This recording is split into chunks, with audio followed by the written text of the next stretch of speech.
I'm not someone who believes every scary story I hear. I work a regular job, live in a quiet town, and keep to myself. At the time this happened, I was 27 years old and living alone in a small rental house in the Midwest. It was a normal weekday evening in late October. I had just come home from work, took my shoes off by the door, and microwaved leftover food. Nothing about the day stood out.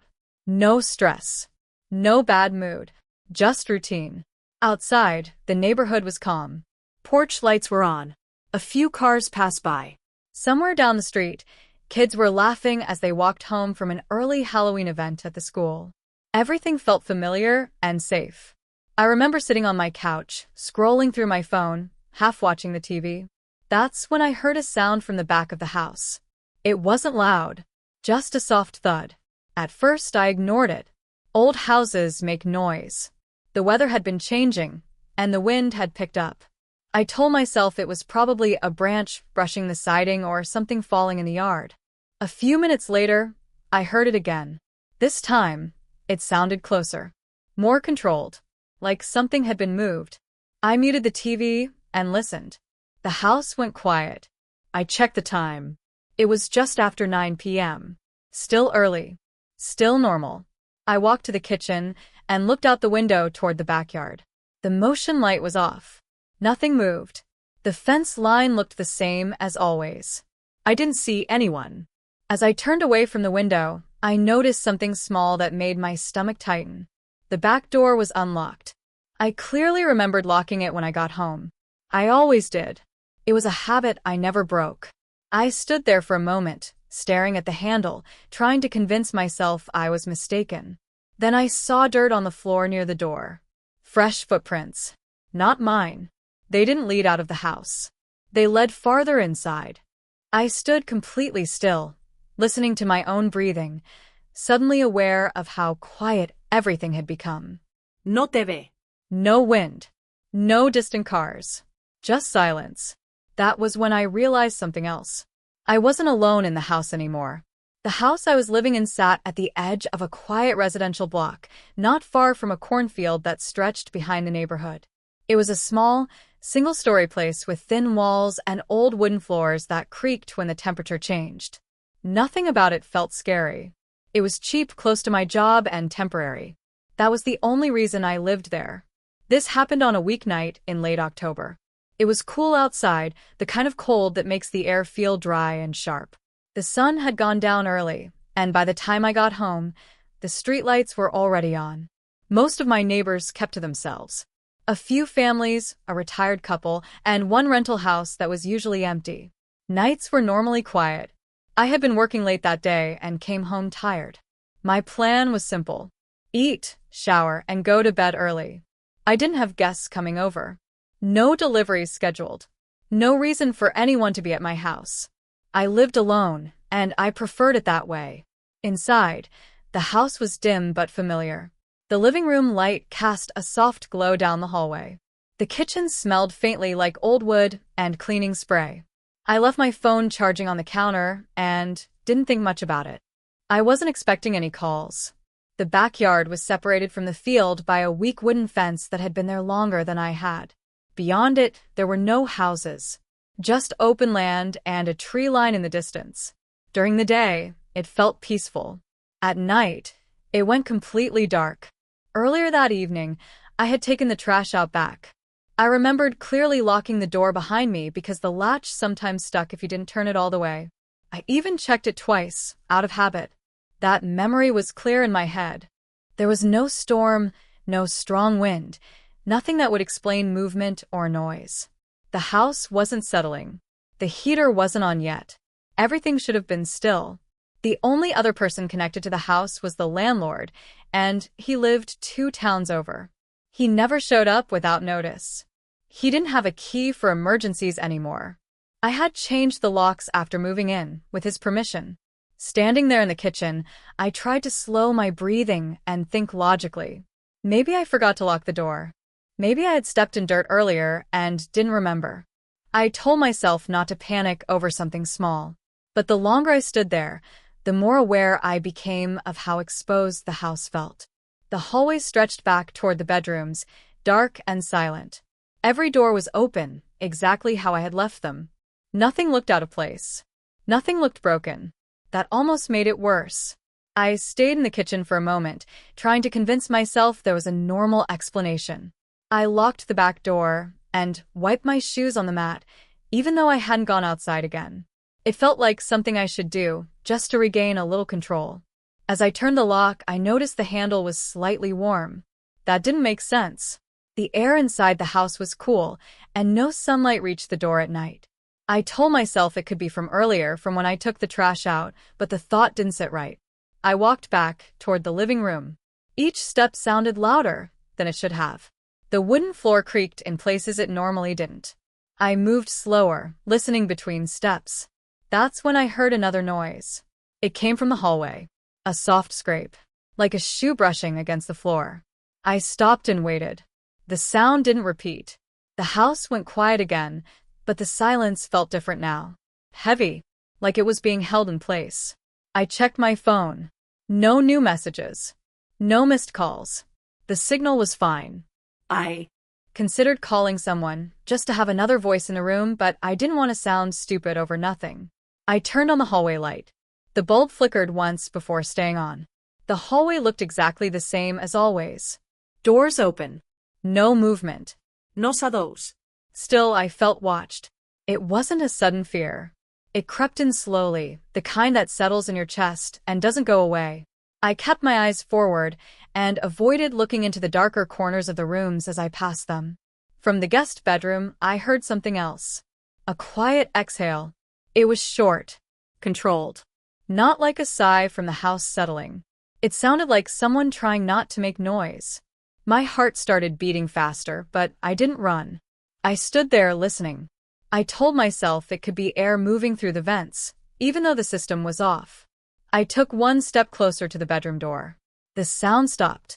I noticed the door was pulled in tighter than before. I was sure I had left it wide open. I reached out and touched the handle. It was cold. Too cold. Before I could turn it, a faint tapping came from the wall behind me. 3 slow taps. Not random. Evenly spaced. I turned around. The tapping stopped. The living room light flickered, then went steady again. I hadn't touched the switch. My throat felt dry, and I realized I had been holding my breath. That was when I understood something important. Whatever was causing these sounds was reacting to me. I backed away from the bedroom door and moved slowly toward the living room. I didn't want to turn my back on the hallway, but I also didn't want to stand there frozen. Every instinct told me something was wrong now. Not imagined. Not normal house noise. I picked up my phone from the counter and unlocked it. My hands were shaking enough that I almost dropped it. I thought about calling the police, but I hesitated. I kept thinking I needed proof, something more solid than a feeling. Then I heard footsteps. They were quiet, but they were there. Slow steps moving down the hallway. Whoever it was wasn't rushing. They were taking their time, like they knew exactly where they were. I stood near the front door and listened. The steps stopped just short of the living room. I could hear breathing now. Not close enough to see, but close enough to hear. It was steady, calm, like the person wasn't nervous at all. I reached for the front door lock and gently turned it, trying not to make a sound. The click felt too loud. Immediately, the breathing stopped. From the hallway, a shadow stretched across the floor. It didn't move at first. It just stayed there, long and thin, reaching toward me. I whispered, "Who's there?" My voice sounded weak. There was no answer. Instead, I heard the soft sound of fabric brushing against the wall. The shadow shifted. It was getting closer. I stepped back until my shoulders hit the door. There was nowhere else to go. The windows were behind me. The hallway was in front of me. The house suddenly felt much smaller than it ever had before. The hallway light went out. Not flickered. Out. The living room light stayed on, leaving the rest of the house in darkness. I could see the edge of a figure now, standing just beyond the light. I couldn't see a face. Only the outline of a man's shoulders and head. He took one step forward. The floor creaked under his weight. I realized then that he had been inside the house the entire time. He hadn't just come in. He had been waiting, listening, moving only when I moved. I tried the front door. It wouldn't open. My mind raced as I wondered if he had locked it somehow, or if my hands were just too unsteady. Behind me, I heard another sound. The soft click of a door closing. I was trapped between him and the only exit. And he was close enough now that I could smell him. The moment I smelled him, I moved. I didn't think. I didn't plan. I reacted. I shoved myself sideways, away from the front door, and sprinted toward the kitchen. My foot slipped on the hardwood, and I nearly went down, but I caught myself on the counter. Behind me, the man moved fast. I heard his footsteps clearly now. Heavy. No longer careful. He wasn't hiding anymore. I grabbed the first thing my hand touched, a kitchen chair, and swung it blindly behind me. It hit something solid. The man grunted, more surprised than hurt. The sound came from a real person, close enough that I felt his breath hit my arm. I ran for the back door. As I reached it, I felt a hand brush the back of my shirt. Just the fabric. He missed grabbing me by inches. I yanked the door open and stumbled outside into the cold air. The motion light snapped on, flooding the yard with harsh white light. I turned just long enough to see him standing in the doorway. He didn't chase me outside. He just watched. His face was clearer now. Middle-aged. Blank expression. No panique. No anger. Just focus. I ran anyway. I didn't go toward the street. I ran along the fence line, toward the side of the house, slipping on damp grass. I could hear him moving inside, doors opening and closing fast, like he was deciding where I'd go next. I reached the side gate and shoved it open. It slammed against the fence, loud enough that I hoped someone would hear it. I ran straight to my neighbor's house and pounded on the door with both fists. I was screaming by then. I didn't realize it until my throat started to hurt. The porch light came on. The door opened. My neighbor pulled me inside and locked it immediately. I collapsed onto the floor, shaking so hard I couldn't stand. We called the police. While we waited, I watched my house from his front window. The lights inside were still on. The back door was open. The motion light stayed on, illuminating the empty yard. When the police arrived, they went through my house room by room. I stayed outside, wrapped in a blanket, listening to radios crackle. After several minutes, an officer came back out and told me the man was gone. He had used the front door. There were muddy footprints in the hallway. Drawers in the guest room had been opened. The bedroom closet door was shut. I hadn't closed it. The officer told me I was lucky. The man had left just seconds before they arrived. I kept thinking about one thing as they finished their report. He had known the layout of my house. I didn't sleep that night.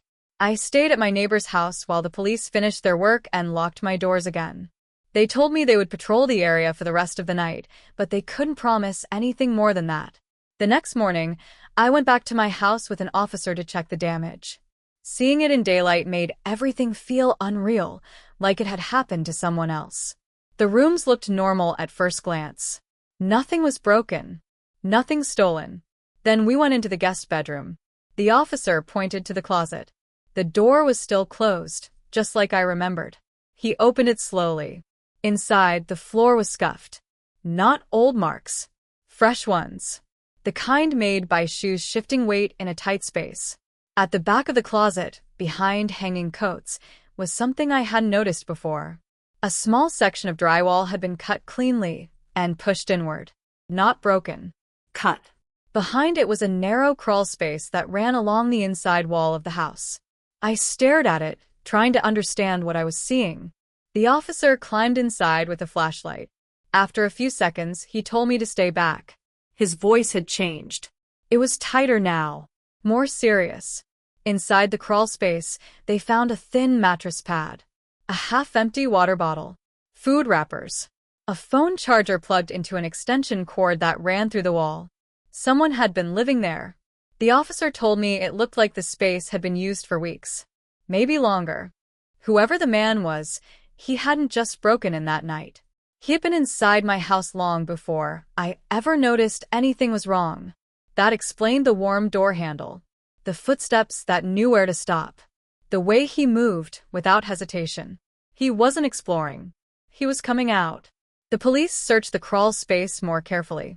Near the mattress pad, they found a small folding knife.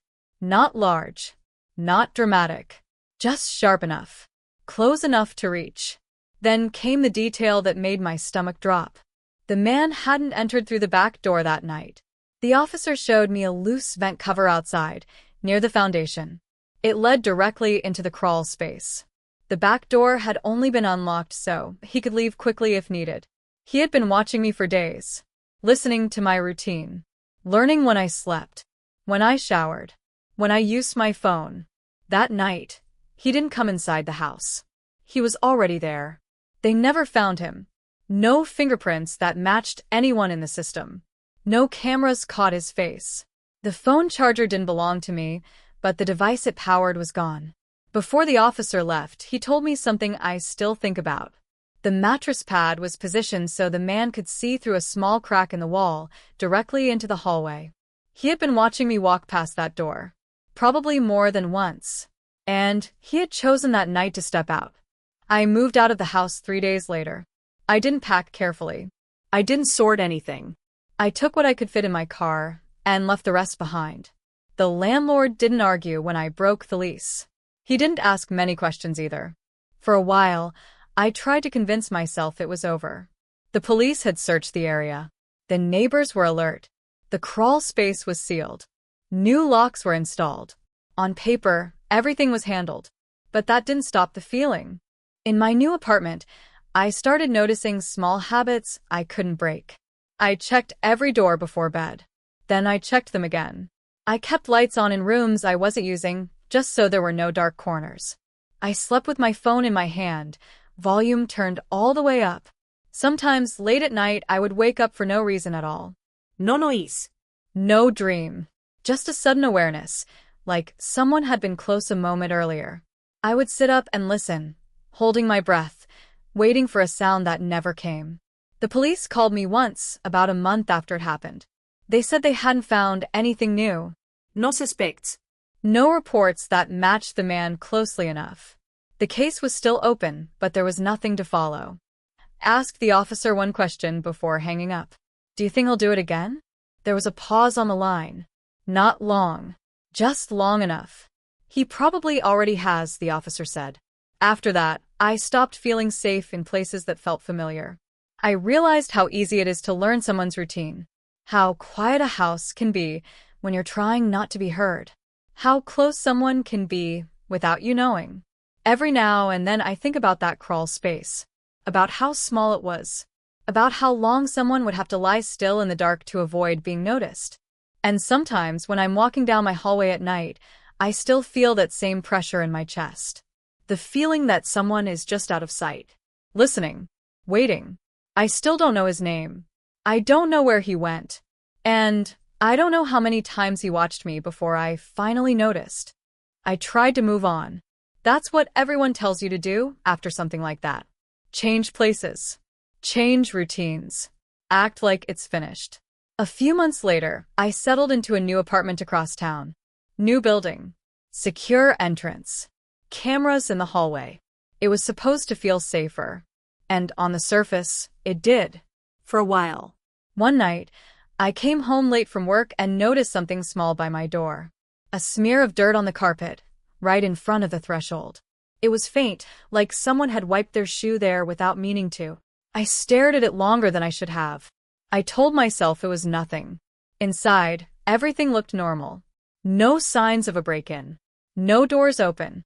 No windows unlocked. I checked anyway. Twice. That night, I woke up around 3 a.m. for no clear reason. No noise. No dream. Just that same pressure in my chest I remembered from the old house. I lay still and listened. That's when I heard it. A soft sound from the hallway outside my apartment. Not footsteps. Not voices. Breathing. It was faint but steady, like someone standing still for a long time. I stared at my bedroom door, watching the thin strip of light underneath it. It didn't move. I stayed awake until morning. The next day, I checked the building's online resident board. Someone had posted a warning. They said a tenant on the 3rd floor reported items being moved slightly while they were gone. Nothing stolen. Nothing broken. Just moved. A week later, management sent an email saying maintenance would inspect the building's crawl spaces due to a structural concern. That word made my stomach turn. I asked the maintenance guy what that meant. He hesitated, then said they found signs someone had been accessing areas between units. Old service spaces. Tight ones. Places nobody checked often. They didn't say more than that. That night, I sat on my couch with every light on, listening to the building settle. Pipes clicked. Somewhere above me, someone walked across their floor. Normal sounds. Ordinary sounds. Still, I couldn't shake one thought. The man at my old house didn't break in randomly. He waited. He learned. And no one ever figured out how he chose his houses. Sometimes now, when I'm standing in my hallway, I feel it again. That sense that the space behind the walls isn't as empty as it should be. That silence doesn't always mean safety. I still check closets. I still avoid dark corners. And every time I move somewhere new, I wonder the same thing. Did I escape him? Or did I just move somewhere he hasn't stepped out of yet?